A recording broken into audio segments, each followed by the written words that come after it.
Hi friends, வணக்கம். Welcome to Chennai ஃபரீஸ்.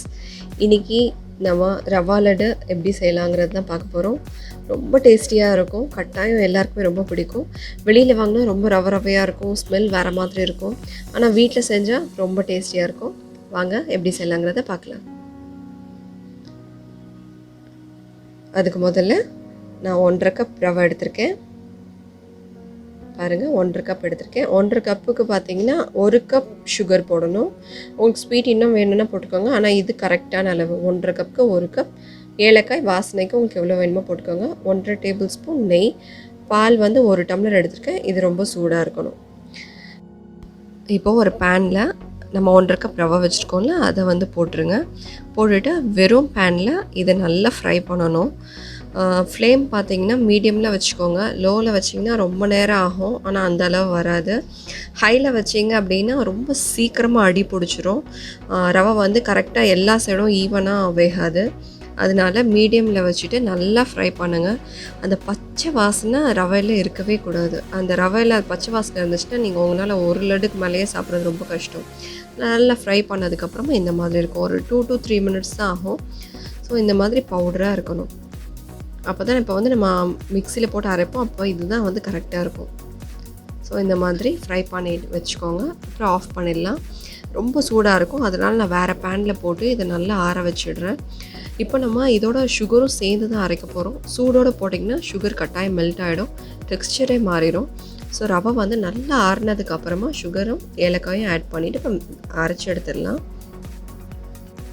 இப்போ அரைச்சதுக்கு அப்புறமா இந்த மாதிரி பவுடராக இருக்கும். இது வந்து எப்படின்னா ரொம்ப ஃபைன் பவுடராக அரைக்க வேண்டாம், கொஞ்சம் நெருன்னு அரைச்சி எடுத்துக்கோங்க. அப்போ தான் வந்து லட்டு சாப்பிடும்போது டேஸ்டியாக இருக்கும். இப்போது இதில் நான் சூடான பால் வந்து ஆட் பண்ணுறேன். சூடான பால் தான் வந்து லட்டுக்கு ஆட் பண்ணணும்.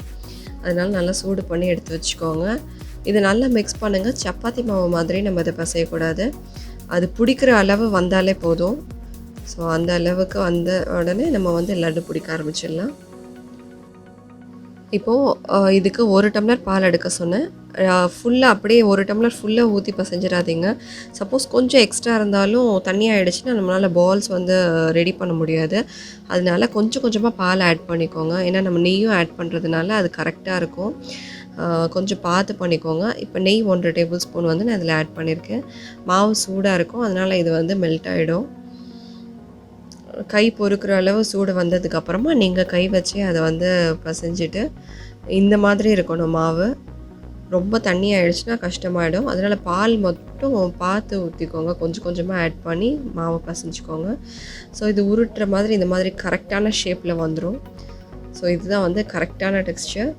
இப்போ நீங்கள் இதை வந்து பால்ஸ் பண்ணி வச்சுக்கோங்க. நீங்கள் ரொம்ப ஹார்டாக பசைஞ்சிட்டிங்க, பால் பத்தாமல் பசைஞ்சிட்டிங்கன்னா ரவா லட்டு சாப்பிடும்போது ரொம்ப ஹார்டாகிடும். அதனால நீங்கள் அந்த அளவு மட்டும் கரெக்டாக பார்த்து வச்சிட்டிங்கன்னா ரவா லட்டு பக்காவாக இருக்கும். ஏன்னா நம்ம இதை ஆற வைக்கும் போது இன்னும் கொஞ்சம் இறுகும். அதனால் நீங்கள் கரெக்டான அளவு பால் ஊற்றி பசைஞ்சு வச்சுருங்க. இதை நீங்கள் செஞ்சதுக்கப்புறமா ஒரு 20 to 25 மினிட்ஸ் ஃபேனுக்கு அடியில் வச்சுட்டிங்கன்னா சூப்பராக செட் ஆகிடும். அது உங்களுக்கு நட்ஸ் வேணுனாலும் நீங்கள் ஆட் பண்ணிக்கலாம். நட்ஸை வந்து பவுட்ரு பண்ணிவிட்டோ இல்லை கட் பண்ணி நெய்யில் வறுத்துட்டு அந்த பவுடர் நம்ம அரைச்சி போடுறோம்ல, அந்த டைமில் நட்ஸ் ஆட் பண்ணிவிட்டு அதுக்கப்புறமா பால் ஆட் பண்ணி மிக்ஸ் பண்ணிவிட்டு நீங்கள் இந்த மாதிரி பால்ஸ் பண்ணிங்கன்னா இன்னும் க்ரன்ச்சியாக சூப்பராக இருக்கும். அவ்வளோதாங்க, சூப்பரான ரவா லட்டு ரெடி ஆகிடுச்சு. இது கட்டாயம் உங்கள் எல்லாருக்குமே ரொம்ப பிடிச்சிருக்கும்னு நம்புகிறேன். நீங்களும் ட்ரை பண்ணி பாருங்கள். வீட்டில் எல்லாருமே ரொம்ப ரசித்து சாப்பிடுவாங்க. குழந்தைங்க ரொம்ப விரும்பி சாப்பிடுவாங்க. இப்போ நம்ம இந்த லட்டுக்கு வந்து பால் ஆட் பண்ணதுனால இந்த லட்டு வந்து 2 days தான் இருக்கும். நீங்கள் வந்து இன்னும் ஒரு 1 week வேணும்னா நீங்கள் பாலுக்கு பதிலாக சுடு தண்ணி ஆட் பண்ணிக்கிட்டிங்கன்னா இந்த லட்டு உங்களுக்கு ஒரு வாரத்துக்கு வரும்.